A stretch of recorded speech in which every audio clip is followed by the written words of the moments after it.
मोहम्मदी सामने से रहे गुजरल जोहिया से ओकरा पर नजर जे पड़ल।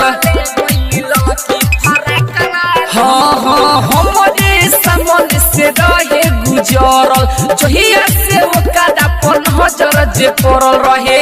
सुहूरत उनकर सावा लाखवाली रहे। सूरत उनकर सावा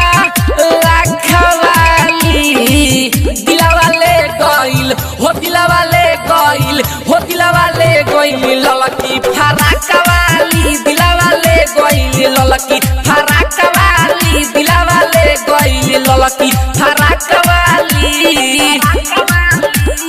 सुपर रिकॉर्डिंग स्टूडियो आदापुर दिलावाले गइली ललकी फराकवाली ललकी फराकवाली दिलावाले गइली। गजबे के लागत रहे गोदे गोदे गाल हो पतो न चलल कब लेली दिल निकाल हो। आए हो गजबे के लागत रहे गोदे गोदे गाल हो पतो न चलल कब लेली दिल निकाल हो। बड़ी शोभत रहे उनपर कानवाली बड़ी शोभत रहे उनपर कानवाली। हो दिलवाले गइल हो दिलवाले गइल हो दिलवाले गइल पतर की फराकवाली दिलवाले गइल ललकी फराकवाली दिलवाले गइल गोरकी फराकवाली। मिक्स बाय अरमान राज दिलावाले गइले ललकी फराकवाली ललकी फराकवाली दिलावाले गइले।